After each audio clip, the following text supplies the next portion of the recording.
Fluminense fez a pior estreia de um brasileiro na Libertadores, isso é incontestável. E o Fluminense enfrentava a equipe mais fraca dentre os brasileiros na estreia da Libertadores. Vamos embora, resumão da rodada da Libertadores, resumão KTO. A gente fala aqui, eu sou Gabriel Amaral, sou jornalista tricolor. Falo aqui sobre toda a primeira rodada da Libertadores, os 16 jogos. Claro que pincelando alguns, aprofundando mais em outros, tá? Vamos lá. Se inscreve no canal, deixa o like aqui embaixo. A gente começa pela equipe do Flamengo. Vou botar aí na tela a tabela, né? E os resultados. E a gente começa pelo jogo que aconteceu lá na Atanásio Gerador. Deportivo Independente Medellín 1, Estudiantes 1. Eu fiz uma anotação sobre cada jogo, tá? O Estudiantes abre o placar rápido, o empate depois do Independente Medellín, da equipe da casa. Já sobre Flamengo e Cusco, assim, o Flamengo foi beneficiado pela arbitragem, acho que isso é nítido, todo mundo percebeu isso, tanto na falta quanto na questão do impedimento mal marcado.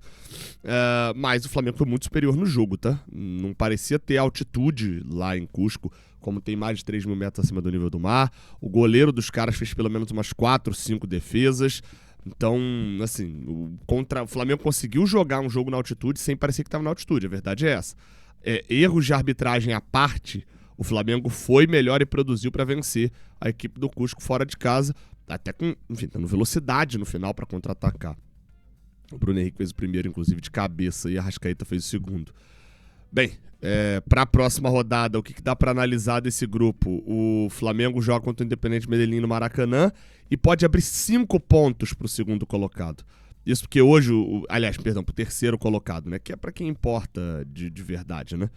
Primeira fase se joga para classificar, né? Mas o cenário, assim, pode abrir 5 pontos que pode ir a 6. E Estudiantes e Cusco. O Cusco perdeu em casa pro Flamengo tomando um vareio. Muito provavelmente o Estudiantes vai acabar vencendo o seu jogo com tranquilidade. E a gente deve ver um Flamengo com 6 e o Independente Medellín e o Cusco com 5 pontos. Sendo que, enfim, o Flamengo estaria praticamente classificado nesse cenário. A gente torce para não acontecer, mas a verdade é essa, né? Bem, grupo B. A gente fala agora sobre um grupo que não tem brasileiro. Então a gente passa rápido, né? Coquimbo Unido e Nacional do Uruguai, chileno, né? O time chileno do Coquimbo tomou 1-0 da equipe uruguaia. Coquimbo empatou depois, o estádio bem cheio, cara. Me chamou a atenção o estádio em Coquimbo para 15, 16 mil pessoas. Bem legal o empate dos chilenos, que não estavam bem, são os atuais campeões chilenos. Ganharam por mais de 20 pontos de diferença e não estão bem no campeonato chileno, mas conseguiram um bom empate. Já Tolima e Universitário, Colômbia contra Peru, um domínio total da equipe colombiana, tá? Mas sem muita objetividade, além de chutes de longe. Teve um milagre absurdo do goleiro do Universitário, mas foi só 0-0. Próxima rodada vai colocar frente a frente Nacional do Uruguai e Tolima. Interessante para saber quem vai ser a força do grupo, né? São os dois times de mais tradição, e Universitário e Coquimbo. O Universitário foi macetado pelo Tolima. Vai ser interessante para saber se o Coquimbo tem algo a mostrar mesmo ou foi só um empate em casa. Grupo C.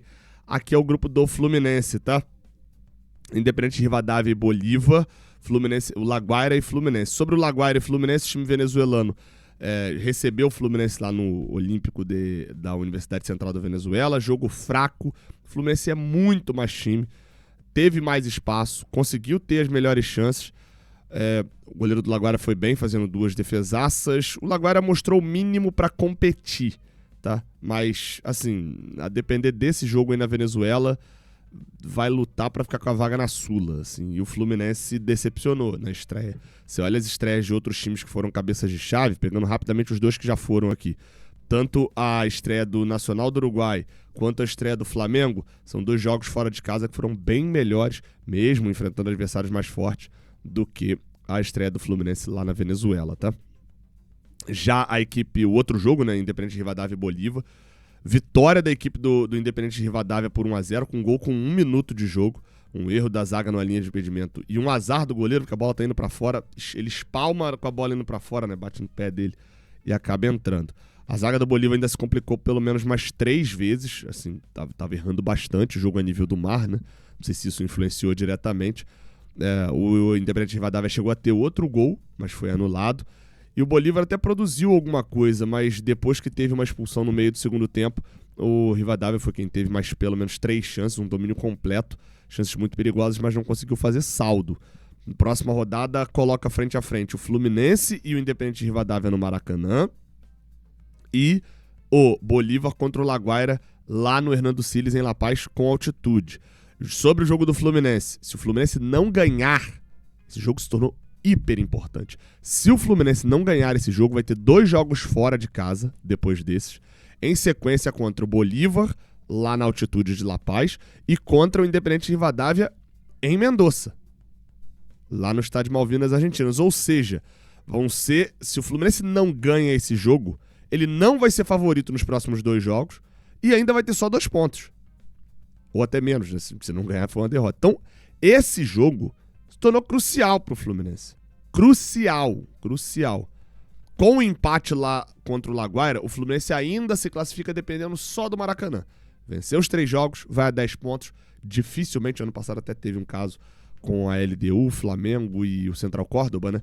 De 3 times empatarem com 10 pontos. Mas é muito raro disso acontecer. Muito, muito raro. Com 10 pontos deve classificar. Então o Fluminense ainda depende do Maracanã. Resta saber se a gente vai poder depender do Maracanã, né? A história recente do Meu Dia diz que sim. Já no outro confronto, Bolívar e Laguaira, se o Bolívar não ganhar, é dar adeus à classificação. O Laguaira, se arrumar um ponto, aí entra pro grupo que pode sonhar, né? O cenário é esse. O Laguaira, que por sinal impressionou, tem até uma imagem aqui, o futebol venezuelano, tá? O futebol venezuelano foi um negócio meio bizarro um negócio meio bizarro nessa temporada. Uma imagem feita por um perfil venezuelano, confesso que não achei a origem, né, da imagem. Essa daí é a tabela geral acumulada dos jogos de Libertadores Sul-Americana, só que tirando a primeira fase da Sula, que é um confronto entre o próprio país. Então todo mundo teria 2 vitórias e 0, enfim, então não botaram. Olha isso daí. A Venezuela, considerando pré-Libertadores e a primeira rodada de Libertadores Sul-Americana, a Venezuela tem o melhor aproveitamento de todos. 66%. Os caras fizeram 13 pontos, ganharam 8 jogos de 26... fizeram 26 pontos, ganharam 8 de 13. E nessa primeira fase, o Laguaira empatou com o Fluminense. A gente vai ver os outros da Libertadores, mas na Sula, o Carabobo venceu o Red Bull Bragantino. O Caracas empatou com o Botafogo no Brasil. O Atlético Mineiro perdeu fora de casa também. Times venezuelanos surpreendendo no início. Claro, a maior parte jogou em casa porque a maior parte é pote 4, mas, enfim, surpreende. E não surpreende o Equador em segundo, tá? Tirando o fato de que o equatoriano que eu vou falar agora perdeu. Boca Juniors e Cruzeiro, né? O grupo do Boca e do Cruzeiro, ambos venceram fora de casa. Isso é sempre um retrato quando acontece. O Cruzeiro venceu o Barcelona de Guayaquil. Matheus Pereira fez um gol de cabeça. O Cruzeiro teve chance, mas o domínio foi mais do Barcelona, jogando em casa. Típico jogo de Libertadores, né? O famoso saber sofrer. O Cruzeiro ganha por 1-0 lá em Guayaquil, enquanto a Universidade Católica recebeu a equipe do Boca Juniors, gramado sintético, São Carlos de Apoquindo lá em Santiago. Grandes chances do Boca no jogo. O Boca jogou bola, tá? Jogou bola, foi bem superior à equipe da Católica. Tabela dos 2 lados, os gols saindo de maneira envolvente. O time parece ter qualidade. Boca e Barcelona na próxima rodada, tá? Grande chance dos 2 times que jogam em casa, entre muitas aspas, né, definirem o grupo. O Boca joga em casa com o Barcelona pode surpreender, mas o Boca segue sendo favorito porque jogou bola, joga na Bomboneira. Enquanto o Cruzeiro recebe a Universidade Católica, joga 2 em casa agora em sequência, tanto contra a Católica quanto contra o Boca, e pode chegar a 9 pontos em 3 jogos, né? Jogando no Mineirão, se vencer a Católica, vai ser favorito, provavelmente contra o Boca também. A Católica, mesmo jogando em casa, não ameaçou o Boca, ou seja, capaz de não ameaçar o Cruzeiro também. Nesse daqui eu apostaria que os 2 fecham com 6 pontos e a Católica e o Barcelona ficam sobrando na brincadeira. Grupo do Corinthians agora, né? Grupo E. O Platense jogou em casa. O Platense que tá na Libertadores pelo que fez no início do ano passado. De lá pra cá não jogou mais bola direito. Renovou o seu estádio, muito legal, muito maneiro, muito bacana. Dito isso, foi mal no jogo. Teve uma chance até de abrir o placar, começando melhor. Tradicional em jogos de Libertadores com estádio lotado, né? O time da casa tende a começar um pouco melhor. Mas o Hugo Souza fez um milagre e salvou o que poderia ter sido o gol ali, que mudaria o roteiro do jogo. Só que, na estreia de Fernando Diniz, isso vocês não omitem, né? Fernando Diniz estreou mais uma vez em competição internacional, o cara vai indo bem, né? A gente tem um histórico positivo, assim, em competições internacionais, 2019 com o Fluminense, 23 com o Fluminense também foi destacar. A primeira fase da Libertadores de 2024 é muito boa. Bem, e a situação é que mas não vi muito, assim, eu confesso que eu assisti o jogo fazendo jornada, depois vendo aqui, enquanto via melhores momentos de outros jogos.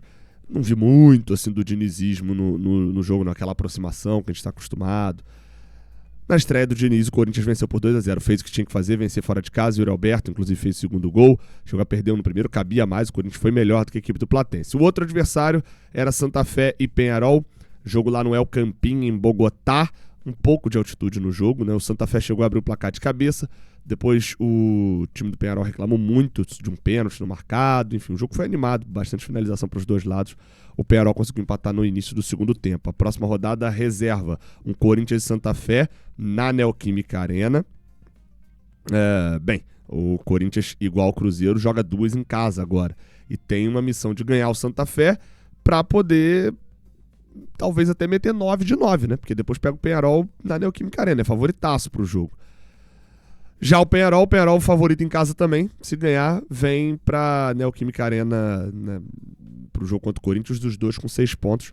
Os dois com o Peñarol com 4 pontos. O Corinthians com 6, talvez até para bater 7 pontos e quase garantir sua classificação. Grupo F, grupo do Palmeiras, tá?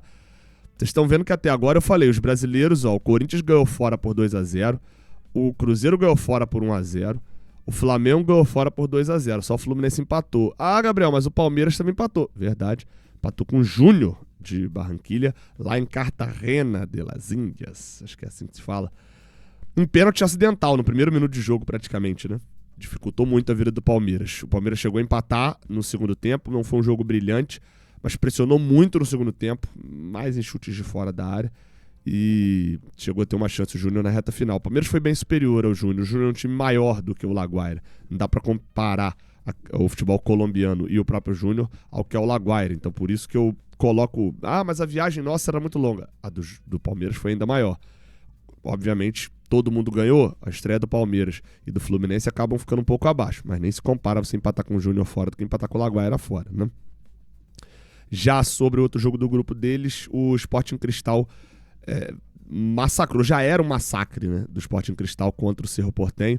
Aí uma expulsão esquisita, o maluco do Cerro Porteño foi bater o lateral, o cara do Cristal entrou na frente, ele pegou e pum, jogou a bola em cima do jogador do Cristal na cara dele, né, jogou de propósito. O VAR julgou o cara para vermelho, chamou o juiz, concordou e deu vermelho. Aí depois da expulsão, o segundo tempo foi inteiro do time do Sporting Cristal, conseguiu fazer 1-0 no final com o Felipe Viseu. Detalhe, treinador do Sporting Cristal é Zé Ricardo, tá? Brasileiro, lançou um brasileiro em campo. Felipe Viseu fez um gol de voadora, 1-0 pro Sporting Cristal na reta final do jogo. E aí, próxima rodada é Palmeiras e Sporting Cristal no Allianz Parque, Cerro Porteño e Júnior no Nueva-Ola. A questão é o seguinte, pelo que eu tinha visto até agora, o Palmeiras assim, vai para passar o tratorar a equipe do Sporting Cristal, tá? Assim, de maneira soberba. O time do Sporting Cristal é muito fraco.